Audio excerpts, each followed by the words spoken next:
ఫిలిప్పీయులకు రాసిన పత్రిక 2వ అధ్యాయం 12వ వచనం.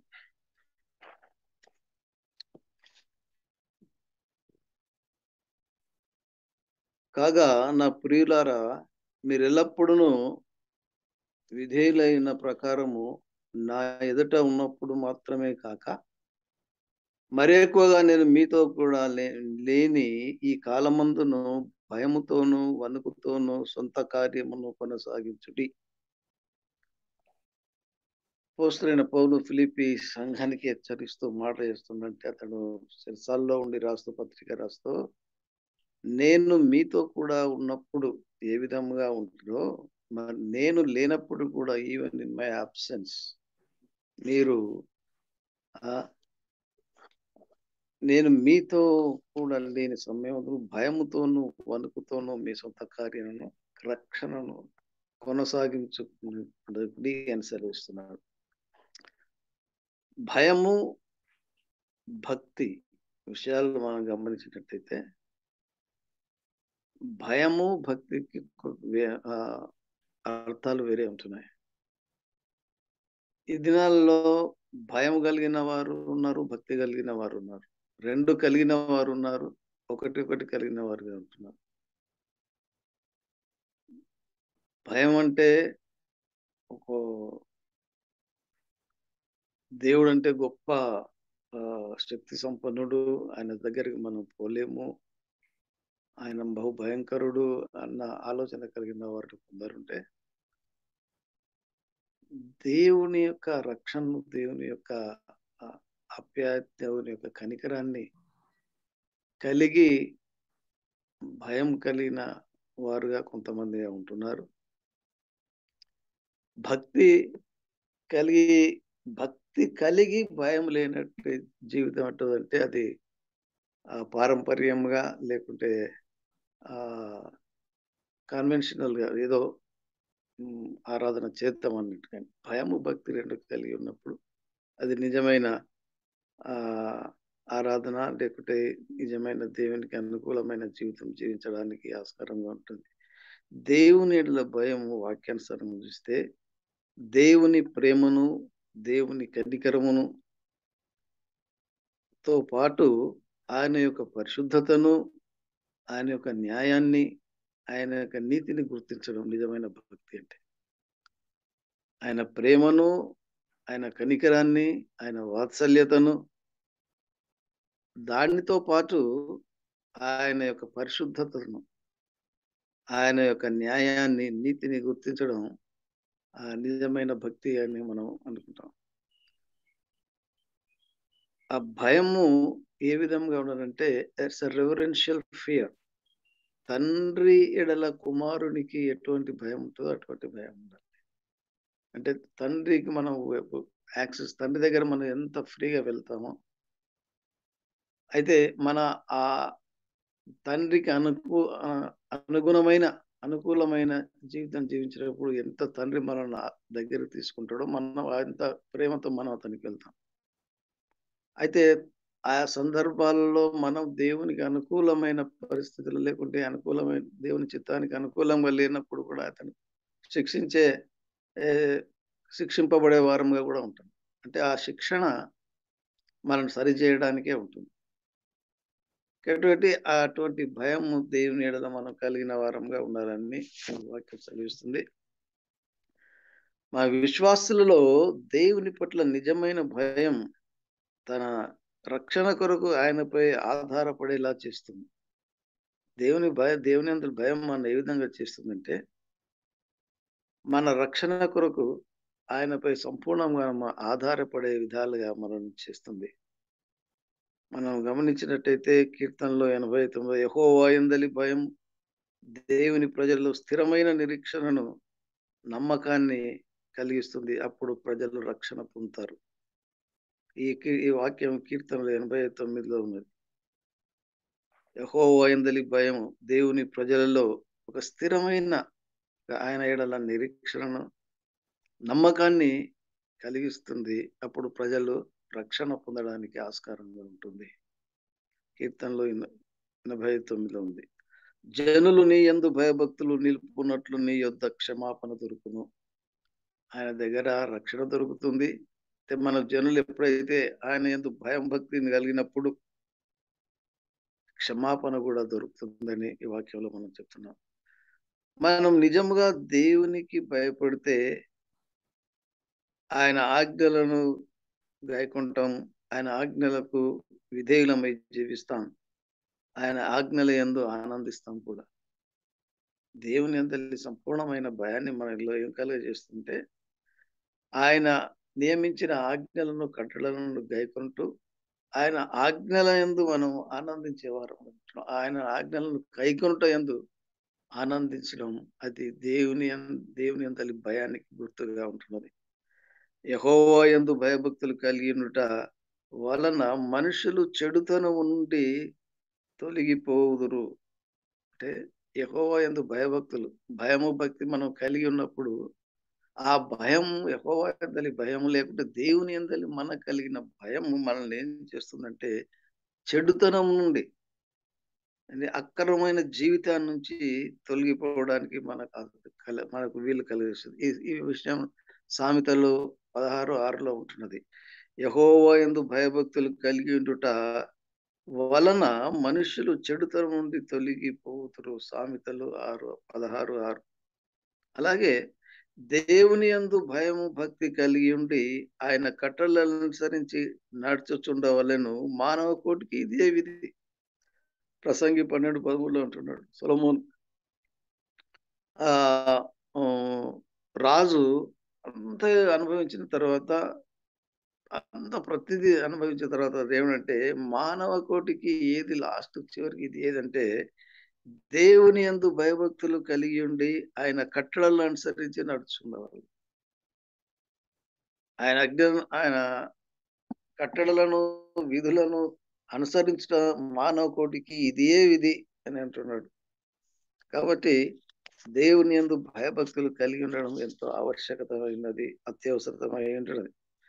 ఇంకో విధముగా మనం చూసినట్టే దేవుని ప్రజలు దేవునికి భయపడటం వలన దేవుని వాక్యము వారిని శుద్ధీకరిస్తుంది, వారిని పవిత్రీకరిస్తుంది. పాపాన్ని ద్వేషించే విధముగా, చెడును విడిచిపెట్టే విధముగా ప్రేరేపిస్తుంది. దేవుని యందలి భయం ఏ విధముగా మనకు ఉపయోగపరంగా ఉంటుంది అని అంటే దేవుని యెడల మనం భయం, విధేయత కలిగి ఉన్నప్పుడు, ఆ దేవుని వాక్యం అంటే దేవుడే మనలను మనను శుద్ధి చేస్తాడు. ఆ తర్వాత ఈ భయం మనల్ని ఏం చేస్తుందంటే, పాపాన్ని ద్వేషించేలా, చెడును విడిచిపెట్టుగా ప్రేరేపిస్తుంది. ఈ వాక్యాన్ని కూడా మనం గమనించినైతే సామెతలు 3:7లో ఉన్నది. దేవునికి భయపడటం వలన వాక్యము వారిని శుద్ధీకరిస్తుంది. మరియు దేవుని సన్నిధిని అలౌచితంగా పలుకుట హృదయం త్వరపడనీయక, అంటే మనం దేవుని యందు భయం కలిగినప్పుడు ఏమైతే దేవుని సన్నిధిలో అనాలోచితంగా పలుకుటకు హృదయాన్ని త్వరపడనీయక నోటిని కాచుకున్నట్లుగా చేస్తుంది. మన నోటిని, మన తలంపులను, మన ఆలోచనలను అది కంట్రోల్ చేస్తుంది. దేవుని యందు భయం కలిగి ఉండుట వలన అది మనను శుద్ధీకరిస్తుంది, మన నోటిని శుద్ధీకరిస్తుంది, మన ఆలోచనలను, మన తలంపులను, మన ఊహలు, మన క్రియలన్నిటిని కూడా క్రమబద్ధీకరించేస్తుంది. దేవుని యందు భయం కలిగి ఉండటం వలన. దేవుని యందు భయం లేకపోతే దీనిలో మనం ఇష్టానుసారంగా మనం మాట్లాడతాం. సంఘంలో అయినప్పటికీ, సమాజంలో అయినప్పటికీ, కాన్ఫరెన్స్ అయినప్పటికీ మనకు తోచిన విధముగా మాట్లాడతాం. కానీ ఎప్పుడైతే దేవుని భయం ఉంటుందో, దేవుని యొక్క పరిశుద్ధత, దేవుని యొక్క సన్నిధి, దేవుని యొక్క ఉన్నత స్థితిని మనం గమనించినప్పుడు మనల్ని ఆ విధమైన అనాలోచితంగా మాట్లాడకుండా మన నాలుకను కంట్రోల్ చేయడానికి ఇక దేవుని యందలి భయం మనల్ని ఆ విధమైన ఆ స్థితిలోనికి తీసుకుపోతుంది. దేవుని యందలి భయం లేకపోతే ఇక కట్టలు లేని వారంగా అంటాం. మనుషులకే దేవునికి భయపడిన వాడు మనుషులకి ఏం భయపడతాడు? కాబట్టి దేవుని యందలి భయము మనల్ని ఈ విధముగా ఉన్నతమైన స్థితికి, అంటే దేవునిలో ఎదగడానికి మనల్ని మనం ప్రేరేపిస్తున్న విధంగా మనం ఈ వాక్య భాగంలో మనం చూస్తున్నాం. ఈ కీర్తన గ్రంథంలో కీర్తనకారుడు రాస్తాడు అంటే, యెహోవా యందలి భయము పవిత్రమైనది, అది నిత్యము నిలుచును. యెహోవా యందలి భయము అది పవిత్రమైనది, అది నిత్యము నిలుచును. భయం లేకపోతే మన యొక్క పరిస్థితి చెడిపోయిన పరిస్థితిలోనికి కనబడుతుంది. పవిత్రమైన జీవితం జీవించాలంటే, దేవునికి ఇష్టమైన జీవితం జీవించాలంటే, మనం తప్పనిసరిగా భయం కలిగిన వారంగా, విధేయత కలిగిన వారంగా ఉండాలనే వాక్యము మనల్ని హెచ్చరిస్తుంది. తర్వాత జ్ఞానం, వివేకం భయం వలన, అంటే దేవుని యందలి భయం వలన కలుగుతాయి. యెహోవా యందలి భయము జ్ఞానమునకు మూలం. ఇది కీర్తనలు 111 10వ వచనంలో, యెహోవా యందలి భయము జ్ఞానమునకు మూలము.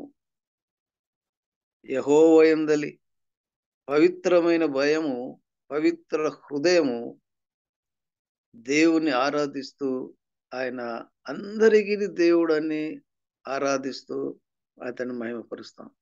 అంటే సమాజంగా కూడి, సమాజంతో కలిసి అందరితో దేవుని ఆరాధించడానికి మనం ప్రేమిస్తాం. అంటే విభేదాలు లేకుండా, తారతమ్యాలు లేకుండా, ఏక మనస్సుతో, ఏక భావంతో సమాజంగా కూడి అందరిని ఆరాధించడానికి అది దోహదం చేస్తుంది. కీర్తనల గ్రంథం 22-25లో ఈ వాక్య భాగం మనం గమనిస్తాం. దేవుని కీర్తనల గ్రంథం 22-25లో వాక్యం మనకు కనిపిస్తుంది. అయితే దేవునికి భయపడటం వలన దేవుని కృపకు మనం పాత్రలమవుతాం. దేవుని అనుగ్రహానికి పాత్రలమవుతాం. దేవునికి భయపడకపోతే మన జీవితాలు అస్తవ్యస్తమైన పరిస్థితుల్లోకి వెళ్తాయి. ప్రాముఖ్యమైనది భయం కలిగి ఉండడం, వణుకువ కలిగి ఉండడం, విధేయత కలిగి ఉండడం. ఈ భయము లేని జీవితం అది భ్రష్టత్వంలోనికి మనకు నడిపిస్తుంది. దేవుడు మనల్ని ఆశించేదంటే, నేను పరిశుద్ధుడు కనుక మీరు పరిశుద్ధమైన జీవితం జీవించాలంటే, మొట్టమొదట ఆయన సన్నిధికి ఎట్లా రావాలంటే, సంపూర్ణమైన విధేయతతో, భయంతో, భక్తితో, వణుకుతో ఆయన సన్నిధికి రావాలని హెచ్చరిస్తుంది. అదే ఫిలిప్పీ పత్రికల్లో రాస్తారంటే, భయముతోనూ వణుకుతోనూ మీకు సొంత రక్షణను కొనసాగించుడి. భయము లేకపోతే, కట్టడ లేకపోతే, ఆజ్ఞకు లోకపడకపోతే, ఇశ్రాయేలు ప్రజలను అనేక సార్లు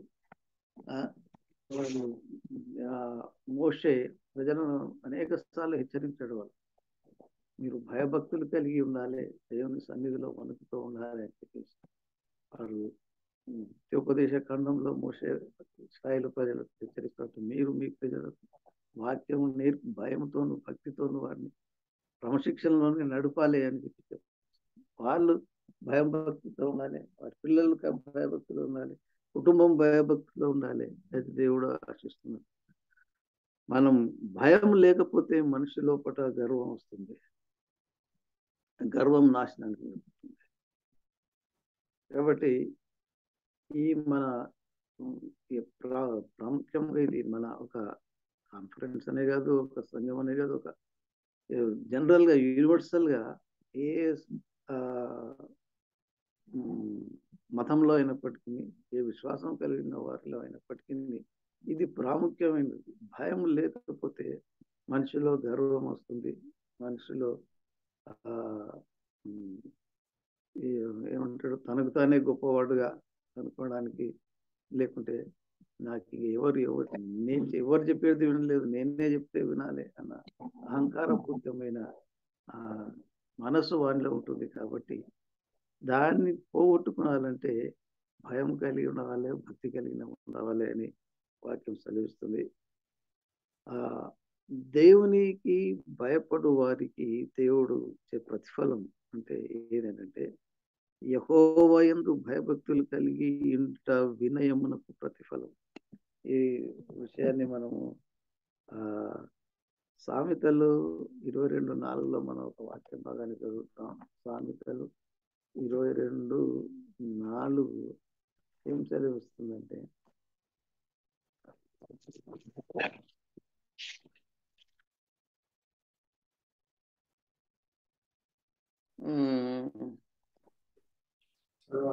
యెహోవా యందు భయభక్తులు కలిగియుండుట వినయమునకు ప్రతిఫలము, ఐశ్వర్యమును ఘనతయు జీవమును దాని వలన కలుగును. అంటే మనకు ఐశ్వర్యం కావాలన్నా కానీ, మనకు ఘనత కావాలన్నా కానీ, మనకు జీవం కావాలన్నా, ఇవి ఎక్కడ నుంచి వస్తావంటే యెహోవా యందు భయం భక్తి కలిగి ఉండుట వలనే అని సామెతల గ్రంథంలో సొలొమోను మహారాజు రాస్తున్నాడు. యెహోవా యందు భయభక్తులు కలిగి ఉండుట వినయమునకు ప్రతిఫలము, ఐశ్వర్యమును ఘనతయు జీవమును దాని వలన కలుగును అని వాక్యం. యెహోవా యందలి భయము అది జీవపు ఊటంట. అది మరణం నుండి మనలను విడిపిస్తుందంట. అదే 14 దాంట్లోనే 14, 26, 27లో మనం గమనించితే సామెతలు 14 26, 27 వచనం మనం గమనించినట్టయితే, యెహోవా యందు భయభక్తులు కలిగి ఉండుట జీవపు ఊట, అది మరణ పాశముల నుండి విడిపించును. 26లో ఏమంటుంటే, యెహోవా యందు భయభక్తులు కలిగి ఉండుట బహుధైర్యం పుట్టించును. ధైర్యం పుట్టించేది యెహోవా యందు భయభక్తులు కలిగి ఉంట వలన. యెహోవా యందు భయభక్తులు కలిగి ఇండుట జీవపూట, అది మరణ పాశం నుండి విడిపించును.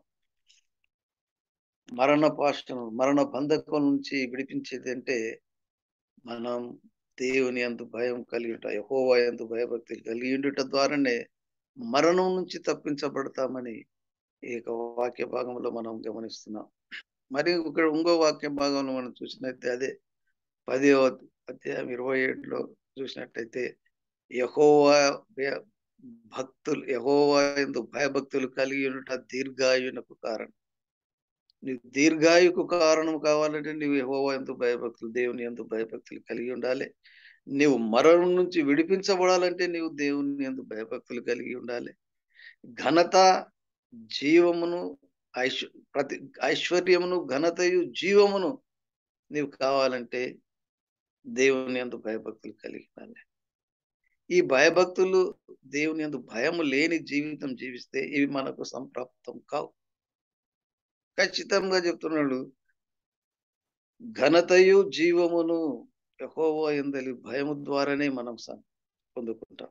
ఆ తర్వాత మరణము నుంచి విడుదల, మరణం నుంచి కాపుదల కూడా దేవుని యందు భయం కలిగి ఉంట వలనే. దీర్ఘాయువు పొందాలంటే కూడా అది యెహోవా యందు భయభక్తులు కలిగి ఉండటం వలనే అని ఈ వాక్య భాగంలో మనం చూస్తాం. ఎఫెసీ పత్రిక 5:21లో ఒక వాక్య భాగాన్ని మనం చూస్తుంటే, వస్తున్న పౌలు ఎఫెసీ సంఘానికి రాస్తూ ఏమంటున్నట్టే 5:21లో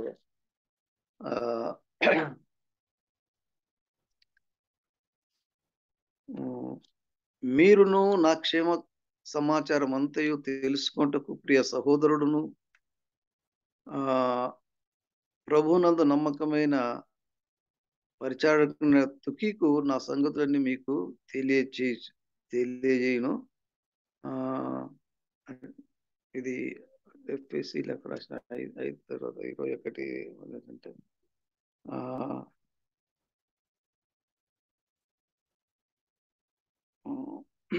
క్రీస్తు యందు భయంతో ఒకనికి ఒకడు లోబడి ఉండుడి. ఇదే మరొకసారి చదివి.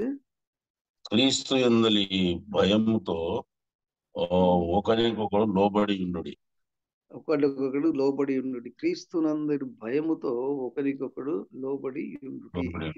అంటే క్రైస్తవ విశ్వాసులందరికీ కూడా ఏ విధంగా అంటే క్రీస్తు యందలి భయం, మీలో భయం ఉంటే, క్రీస్తు యందు భయం ఉంటే మీరు ఒకరికొకరు లోబడి ఉండగలరు అని వాక్య భాగం తెలుస్తుంది. అంటే భయం, దేవుని యందలి భయము మనల్ని ఏ విధంగా చేస్తుందంటే మన సహోదరులతో ఒకరికి లోబడి, అంటే ఒకరి ఏడలో ఒకరి భేదాభిప్రాయాలు లేకుండా, లేకుంటే ఒకరి వివాదాలు లేకుండా, మత్సరాలు లేకుండా ఒకరిని ఏం చేస్తారంటే దేవుడు ఎటు విధమైనటువంటి విధేయత కనపరిచినాడు. శరీరాకారంలో యేసుప్రభు లోకంలో వచ్చినప్పుడు ఏ విధంగా తండ్రికి విధేయత చూపినాడు, ఆ విధంగా ఆ విధేయతను మనం అలవర్చుకున్నప్పుడు దేవునికి విధేయులవుతాం. ఆ తర్వాత ఒకరికొకరికి లోబడి జీవించిన వారంగా ఉంటామని ఎఫెసీ పత్రికలో ఎఫెసీలకు అపోస్తలుడైన పౌలు వారిని హెచ్చరిస్తున్నట్టుగా మనం చూస్తున్నాం.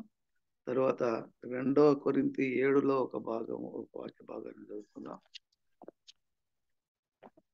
2 కొరింథీ 7వ అధ్యాయం 1వ వచనం. భయముతోను దేవుని భయముతో పరిశుద్ధతను సంపూర్తి చేసుకొనుచు శరీరమునకు ఆత్మకును కలిగిన సమస్త కల్మషం నుండి మనను పవిత్రను చేసుకుందాము. దేవుని భయం వలన, దేవుని యందలి భయం మనం కలిగి ఉండటం వలన మన జీవితాన్ని పరిశుద్ధతను సంపూర్తి చేసుకోవడానికి ఆస్కారం ఉంటుంది. శరీరమునకును ఆత్మకును కలిగిన సమస్త కల్మషం నుండి మనలను పవిత్రులుగా చేసుకుందాం. శరీరమును ఆత్మకు కలిగిన సమస్త కల్మషం నుండి మనం పవిత్రులుగా చేసుకోవడానికి ఎట్లా కలుగుతుందంటే అది దేవుని భయముతో పరిశుద్ధమైన జీవితం సంపూర్ణం చేసుకోవడానికి ఇది ఆస్కారం ఉంటుంది. కాబట్టి భయము, దేవుని యందలి భయము కలిగి ఉండటం ఎంతో ప్రాముఖ్యమైన విషయాన్ని ఇక్కడ మనం తెలుసుకుంటున్నాం. తర్వాత 1 పేతురు 3:16లో కూడా ఒక వాక్య భాగాన్ని చదువుకుందాం. 1 పేతురు 3వ అధ్యాయం 16వ వచనం ఏం చెప్తుందంటే, నిర్మలమైన మనస్సాక్షి కలిగిన వారమై మీలో ఉన్న నిరీక్షణను గూర్చి మిమ్మల్ని హేతు అడుగు ప్రతి వానికిని సాత్వికంతోనూ భయముతోనూ సమాధానం చెప్పుటకు ఎల్లప్పుడూ సిద్ధంగా ఉండి మీ హృదయం నందు క్రీస్తును ప్రభువుగా ప్రతిష్ఠించుడి. జనులకు సువార్తను అందించి దేవుని గురించి మాట్లాడడానికి ఎల్లప్పుడూ సిద్ధంగా ఉండాలి.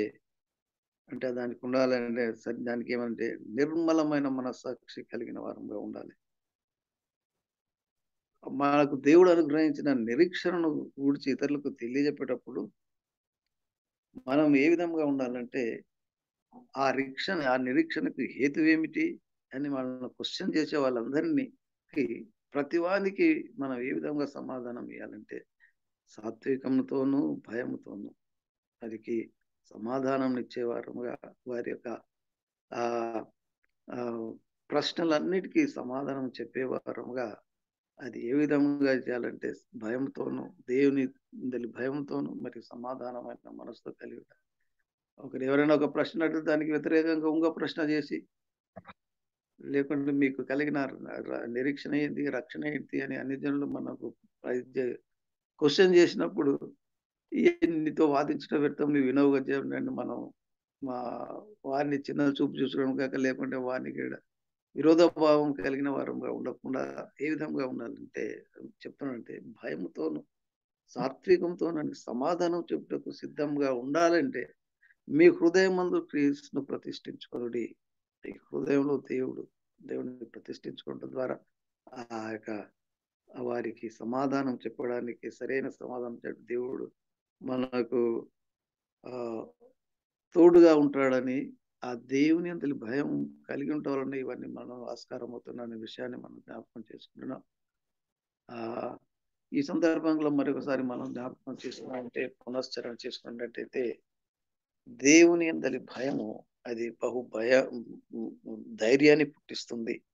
అయితే దేవుని యందలి భయము అది కలిగి ఉండటం వలన అది మనకు వినయమును, ఐశ్వర్యమును, ఘనతయు, జీవమునిస్తుంది. కాబట్టి దేవుని యందలి భయం వలన అది మరణం నుండి మనను కాపాడుతుంది. దేవుని యందలి భయం అది జీవపు ఊట అని వాక్యంలో రాబట్టినట్టుగా దేవుని యందలి భయము అది మనకు దీర్ఘాయుష్షు కారణంగా ఉంటుంది. కాబట్టి మనం పవిత్రమైన జీవితం అలవర్చుకుంటకు ఆయన యందలి భయము అది పవిత్రమైనది, అది నిష్కల్మషమైనది. కాబట్టి అది యెహోవా యందలి భయము జ్ఞానానికి కలుగజేస్తుంది. కాబట్టి అపోస్తలుడైన పౌలు ఫిలిప్పుకు సెలవిచ్చిన విధంగా ఏమంటాడు, మీరు విధేయులై ఉన్న నా ఎదుట ఉన్నప్పుడు మాత్రం కాక నేను లేనప్పుడు, అంటే నేను మీతో కూడా లేనప్పుడు భయముతోను వణుకుతోను మీ సొంత రక్షణను కొనసాగించుకొనుడి. ఈ యొక్క భయము భక్తి లేకుంటే భయంతో భయమై ఏంటంటే దేవుని యందలి భయం మనం లేకపోతే అది మన ఆంతర్యాన్ని మలినపరుస్తుంది. మనలో ఒక గర్వం, అతిశయం మనలో ఏర్పడుతుంది. కాబట్టి ఎప్పుడైతే మనం దేవుని యందలి భయం కలిగి ఉంటామో మనం ఇతరులను కూడా అందరు సహోదరులను కూడా వారిని కూడా ప్రేమించే వారంగా ఉంటాం. వారిని ఎదిరించే వారంగా ఉండకుండా పూర్ణ సాత్వికంతో వారికి రక్షణ గురించి తెలియజేసే వారంగా ఉంటాం. అంటే మనలో ఎప్పుడైతే అటువంటి దేవుని యందలి భయం ఉన్నప్పుడు, అంటే దేవుని ప్రేమ మనలో నిండుకుంటుంది. దేవుని యొక్క మాటలు మన గుండా వెళ్తాయి. కాబట్టి ఈ సందర్భంగా భయము భక్తి కలిగిన జీవితం ఎంత ప్రధానమైనదో, ఎంత ఆవశ్యకమైనదో మనం ఈ సమాజంలో ప్రస్తుతం మనం ఆ భయభక్తులు లేని పరిస్థితులు ఏర్పడుతున్నాయి.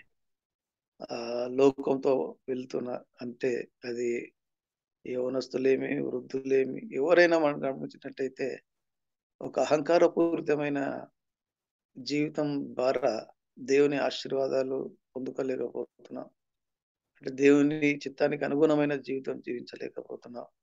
ఈ అహంకారము మనిషిని ఎంతవరకు తీసుకొని పోతుందంటే, నేను నాకంటే ఎవరు లేరు, ఏదైనా నేనే అనుభవించాలి, తర్వాత నా పిల్లలు, నా వారసులు దానినే అనుభవించాలి. ఏదైనప్పటికీ ఎటువంటి అక్రమమైన జీవితం జీవించడానికి అది దోహదం చేస్తుంది భయం లేని జీవితం. దేవుడు ఉన్నవాడు, అతడు అన్ని గమనిస్తున్నాడు, అన్ని చూస్తున్నాడు, అతనికి నేను లెక్క చెప్పాలి అనే ఆలోచన మనిషిలో ఉన్నప్పుడు ఇటువంటి అసంబద్ధమైన కార్యాలు చేయడానికి వెనకడతారు. కానీ ఎప్పుడైతే వారు మనస్సాక్షి కోల్పోయి స్వార్థం వారిలో గూడు కట్టుకుంటుంది. అది ఎప్పుడు కట్టుకుంటుందంటే దేవుని యందు భయం లేకపోతే. చాలా కారణాలు, అనేక కుటుంబాలలో, అనేక సంఘాలలో, అనేక కాన్ఫరెన్స్‌లో ఇదే. దేవుని యందు భయం లేదు వాళ్ళకు. కాబట్టి తమ ఇష్టానుసారంగా జీవిస్తారు. వారు నాశనం అంటే వారికి అది నష్టం వారికి కలగజేయడం గాక సమాజానికి కూడా నష్టం కలగజేసేవారుగా ఉంటారు. ఎవరైనప్పటికీ, మనమైనప్పటికీ ఎవరైనా. కాబట్టి అటువంటి విధముగా ఉండకుండా భయం కలిగిన వారముగా, విధేయత కలిగిన వారముగా, దేవునికి అనుకూలమైన దేవునికి ఇష్టమైన జీవితం జీవించే వారముగా, దేవుని ఎట్లా భయం అంటే ఆయన కనికరం ఉంది. దేవుని భయంలో మనం ఆయన పరిశుద్ధతను, ఆయన కనికరాన్ని మనం గమనిస్తాం. తర్వాత ఆయన నీతిమత్వాన్ని, నీతిని, న్యాయాన్ని కూడా. దేవుడు నీతిగా మనం చేసే ప్రతి కార్యానికి న్యాయబద్ధంగా అతడు ప్రతిఫలం ఇస్తాడు. భయభక్తులు కలిగిన జీవితం ఉంటే వేరు, భయం లేని జీవితం వేరు. అంటే ఆయన కనికరం, వాత్సల్యత కలిగినప్పటికీ నీతిగా, న్యాయంగా నీతి న్యాయాలు జరిగించే దేవుడు. కాబట్టి జీవం గల దేవుని చేతిలో పట్ట బహు భయంకరమైన వాక్యం కూడా మనం చూస్తున్నాం. కాబట్టి అనాలోచితమైన తమ ఇష్టానుసారమైన జీవితాలు జీవించే వారంగా కాక భయముతోను భక్తితోను మన రక్షణ కొనసాగించుకుంటూ దేవుని కృపకు పాత్రలంగా అయి ఆయన కనికరానికి వాత్సల్యతను అనుభవిస్తూ మన జీవితాలు మనం సరిచేసుకుంటే కాక ఇతరులను కూడా వారిని దేవుని ప్రేమను పంచేవారముగా దేవుని రక్షణ ప్రణాళికను వారికి తెలియజేసే వారంగా ఉంటాం. కాబట్టి మన జీవితం ఇతరులకు ఆదర్శకరంగా ఉండాలంటే మనలో మనం మొదట సంస్కరింపబడాలి. దేవుని స్వరూపం మనలో ఏర్పడడానికి, అంటే అన్యజనులు మనలో దేవుని స్వరూపాన్ని చూడాలంటే ఈ విధమైన భయం భక్తి కలిగిన జీవితం ఉండాలి. ఇవి లేకపోతే అన్యుల కంటే అధ్వానమైన జీవితంలోనికి వెళ్తారు. అంటే తెలిసి కూడా పాపం చేసిన వారం అవుతాం. కాబట్టి అటువంటి పరిస్థితిలో మనం దిగజారకుండా దేవుని యందలి భయము భక్తిలో ఎదగడానికి దేవుడు మనందరికీ సహాయం దయచేయును గాక.